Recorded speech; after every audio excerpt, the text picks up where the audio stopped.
तो आज हम कुछ नया करने वाले हैं और इसीलिए हमने एबीजी को बुलाया है, जो कि हमारे साथ फार्म बिल्स पे कुछ डिस्कस करेंगे और हमारे सीधे सीधे सवालों का सीधा सीधा जवाब देंगे।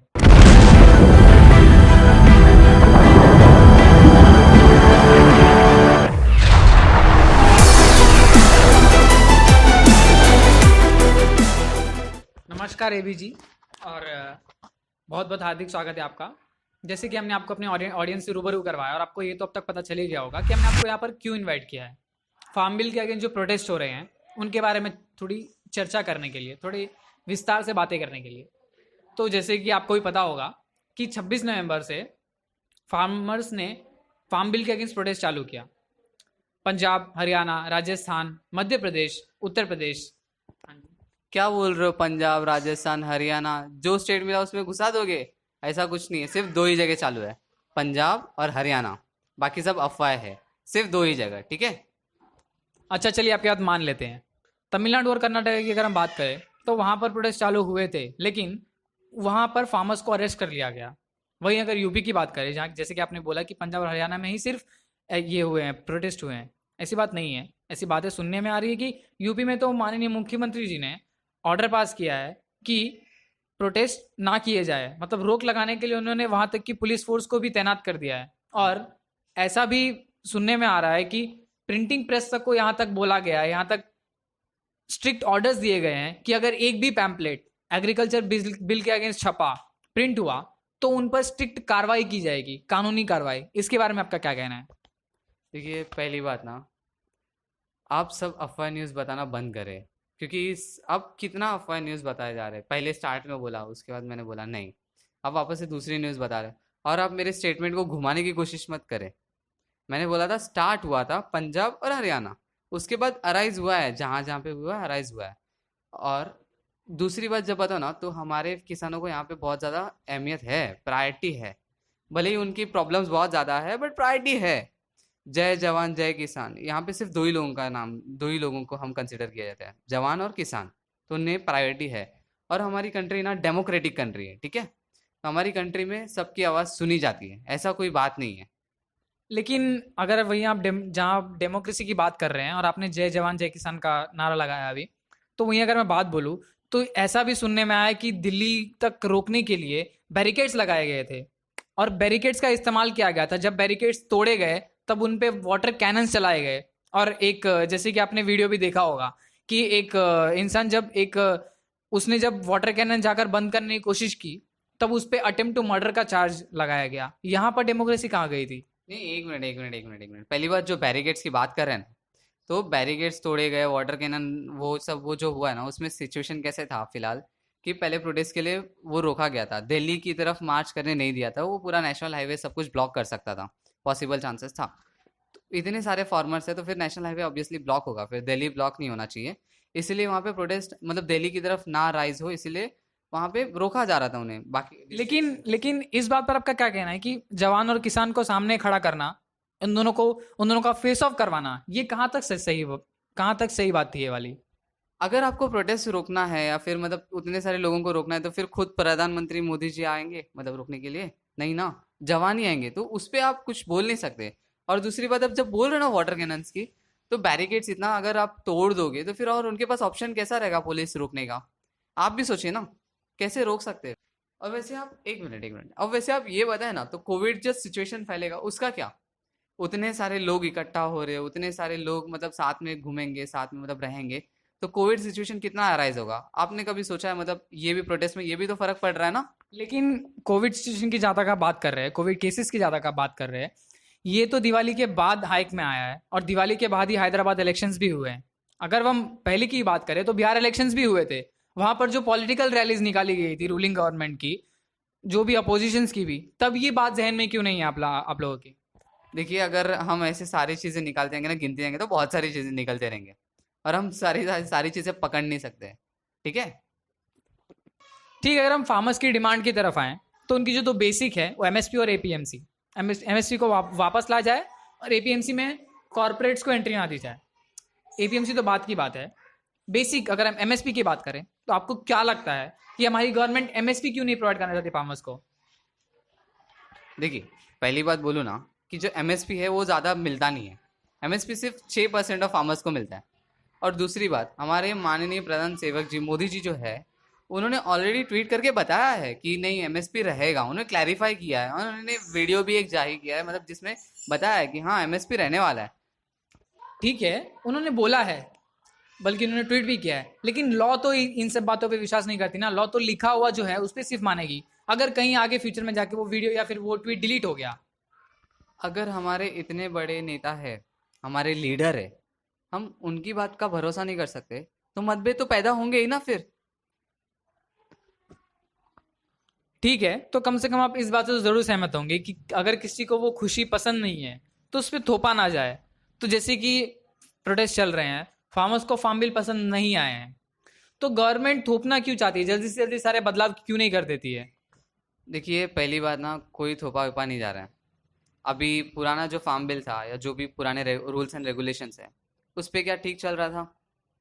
उस पे क्या हमारे फार्मर्स खुश थे?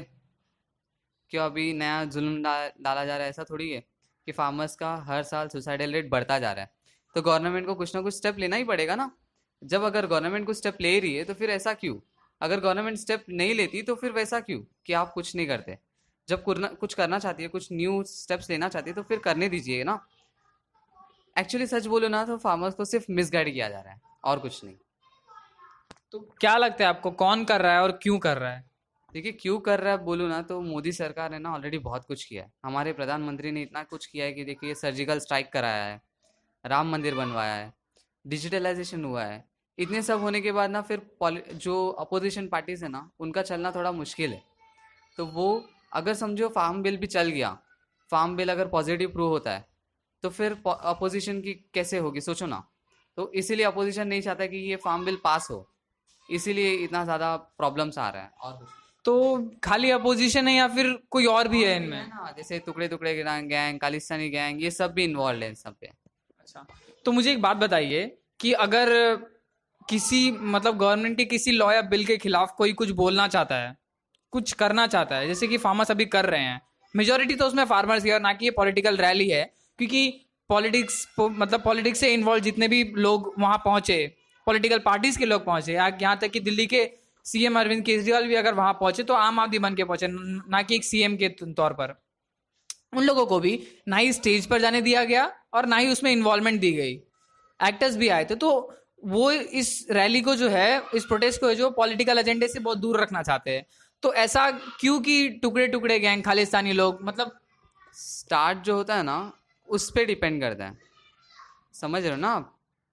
स्टार्ट जो करते हैं ना, वो पॉलिटिकली स्टार्ट हुआ है, ऐसा मैं बोल रहा हूँ।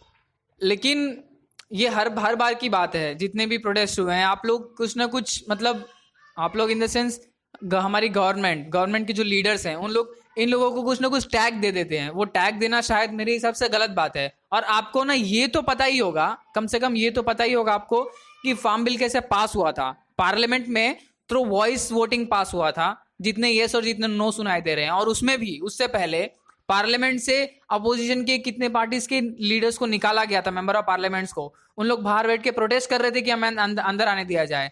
डेमोक्रेसी का उधर खंडन हुआ था। उधर चेयरमैन पे, यहाँ तक कि चेयर पे भी कुछ कुछ लोगों ने जाकर बुक फाड़ा था, या मतलब बहुत सारे हादसे हुए थे वो टाइम पे।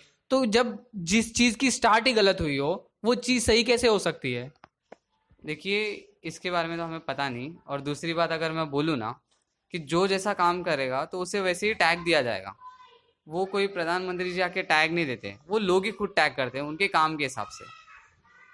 देखिए वैसे मैं आपको एक अंदर की बात बताऊँ ना, तो कैप्टन अमरिंदर सिंह जो फार्मर के रिप्रेजेंटेटिव है, उनको ना 3 घंटे पहले बुलाया था फार्मर्स के डिस्कशन से पहले, अमित शाह ने, अमित शाह जी ने, कि मतलब उनसे कुछ बात की किए जाए, उनको मतलब समझाया जाए।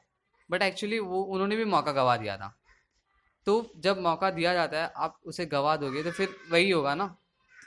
लेकिन जो बातचीत करनी थी, जो उन्हें समझाना था, वो फार्मर्स की मीटिंग, जब फार्मर्स के रिप्रेजेंटेटिव के साथ मीटिंग होने वाली थी 12 साढ़े 12 बजे, तभी भी वो बात की जा सकती थी शायद। ऐसे पर्सनली बुलाने की कोई ज़रूरत नहीं थी। और वो टाइम वो 1 महीने पहले से ही मांग रहे थे, लेकिन उसी दिन उनको टाइम दिया गया, वो भी 3 घंटे पहले। तो ये तो अंदर की बात ही रहनी चाहिए थी फिलहाल। अच्छा, तो कुछ एडिटर्स और एक्सपर्ट्स के हिसाब से एक्ट में ऐसा लिखा गया है कि अगर फार्मर्स को कॉर्पोरेट के साथ, जैसे कि आपको पता है कि एमसी एपीएमसी खोल दिया गया है, कॉर्पोरेट्स की एंट्री कर दी गई है उसमें, तो अगर फार्मर्स और कॉर्पोरेट के बीच में कोई भी डिफिकल्टी हुई, कुछ इश्यूज हुए, मतभेद हुए, तो उसे रिजॉल्व करवाने के लिए कंज्यूमर कोर्ट का रास्ता बंद करके एसडीएम का रास्ता खोल दिया गया है। इसके ऊपर क्या कहना है आपका? देखिए, सुप्रीम कोर्ट में ऑलरेडी इस बात का जजमेंट पास हो चुका था जब फार्मर्स वर्सेस कॉर्पोरेट का केस हुआ था। उस टाइम पे सुप्रीम कोर्ट ने सीधा सीधा बोल दिया कि फार्मर्स, मार्च की बात कर रहे हैं आप? हाँ मैं मार्च की बात कर रहा हूँ, तो फार्मर्स आर कंज्यूमर्स, तो वो कंज्यूमर कोर्ट जा सकते हैं, ठीक है। और सुप्रीम कोर्ट जो बोल देता है वो फाइनल बात हो जाती है। और दूसरी बात, अगर सेकेंडरी बात जैसा आप बोल रहे हो कि एसडीएम के पास जाना पड़ेगा, तो बात तो सिंपल है। अगर कंज्यूमर कोर्ट और एसडीएम की बात करें तो एसडीएम ज़्यादा हायर लेवल पे आता है ना, तो एसडीएम ही बेटर हुआ। अच्छा, तो हम आपका बहुत बहुत धन्यवाद करते हैं कि आपने अपना कीमती समय निकाला और यहाँ पर आए और इतने इम्पोर्टेंट गंभीर टॉपिक पे हमसे बात की। अपने अपने दिमाग में जो आपकी बातें थी, जो आपको पता था, वो हमारे साथ शेयर की। आप काफ़ी इंटेलिजेंट भी लगे, so thank you for this. Thank you so much. तो इस फार्म बिल में जो दो इंपॉर्टेंट टॉपिक्स है जिस पे सबसे ज़्यादा बातें हो रही हैं, एमएसपी और एपीएमसी। वही अगर एमएसपी की बात करें तो एमएसपी होकर भी ना के बराबर है, क्योंकि एमएसपी डिक्लेयर तो किया जाता है 23 प्रोडक्ट्स पे, 23 एग्रीकल्चर प्रोड्यूस पे, लेकिन दिया जाता है सिर्फ 2 पर। कॉर्न्स पे, कॉर्न्स यानी मक्का, उस पे एमएसपी डिक्लेयर होता है 1800 का, लेकिन मिलता है सिर्फ 1000 का। वही अगर हम एपीएमसी की बात करें तो बिहार में 2005 में ही एपीएमसी को विड्रॉ कर लिया गया था, और 2005 के बाद पंजाब और हरियाणा के जो किसान हैं वो वहां से 1000 रुपए में प्रोडक्ट्स को लाते हैं और 1800 में बेचते हैं। तो आप सोचिए, एक स्टेट में जहां एपीएमसी 2005 में विड्रॉ कर लिया गया था, उस स्टेट को इतना नुकसान झेलना पड़ रहा है ऑलरेडी। तो अभी अगर यहाँ पर भी एपीएमसी को विड्रॉ कर लिया गया तो यहाँ पर कितना झेलना पड़ेगा। बल्कि हरियाणा और पंजाब मेजॉरिटी ऑफ द जो लेबर है, जो मैन पावर है, वो एग्रीकल्चर पे डिपेंड है और एग्रीकल्चर में इन्वॉल्व है। तो सबके मन में ये भी क्वेश्चंस आ रहे हैं कि पहले जो बिल्स थे वहां पर तो सुसाइड हो ही रहे थे, वहां पर तो प्रॉब्लम्स थे ही, वहां पर बहुत सारे फार्मर्स फेस कर रहे थे डिफिकल्टीज। ये नए बिल आने से ये प्रॉब्लम सॉल्व हो जाएंगे। तो अगर सुसाइड की हम बात करें तो मेजोरिटी ऑफ द सुसाइड जो है वो फैमिली प्रॉब्लम्स या क्रॉप इलनेस की वजह से हो रहे हैं, जो कि टोटली एक नेचुरल फैक्टर है। तो क्या ये बिल उस प्रॉब्लम को सॉल्व कर पाएगा? सवाल तो ये भी उठ रहे हैं कि फार्मर्स को मिसगाइड किया जा रहा है। तो ये मिसगाइड उन्हें कौन कर रहा है? क्या बीच में जो लोग आ रहे हैं, सोशल मीडिया बीच में आ रहा है, एक्टर्स बीच में आ रहे हैं जो कि फार्मर्स को पॉजिटिवली सपोर्ट भी कर रहे हैं, कुछ अपोजिशन में भी हैं, कुछ सपोर्ट भी कर रहे हैं। तो क्या इन लोग रॉन्ग फैक्ट्स प्रोवाइड कर रहे हैं? क्या जो सोशल मीडिया हमें हेल्प करना चाहिए था वो हमें गुमराह कर रहा है? ठीक है, अगर हम मान भी ले कि फार्म बिल में बहुत सारे पॉजिटिव पॉइंट्स है और साथ में नेगेटिव पॉइंट्स भी है, तो क्या हमें क्लैरिटी की जरूरत नहीं है? क्या बहस करना, झगड़ते रहना, एक टॉपिक को लेकर उसे बढ़ाना, ये इसके जगह पे अगर कुछ लीडर्स जो कि हेड करते हैं चीज को, वो अगर एक स्टेटमेंट में क्लैरिटी दे दें तो क्या ये चीजें क्लियर नहीं हो जाएंगी? तो क्या हम फार्मर्स को प्रॉपरली गाइड नहीं कर पाएंगे? तो ये सोचने वाली बात है। सब यही बोलता जा रहा है कब से। अगर आपको ये वीडियो अच्छा लगे तो प्लीज शेयर करें और लाइक जरूर करना, और चैनल को सब्सक्राइब भी कर देना। हाँ धन्यवाद। और कमेंट भी कर देना।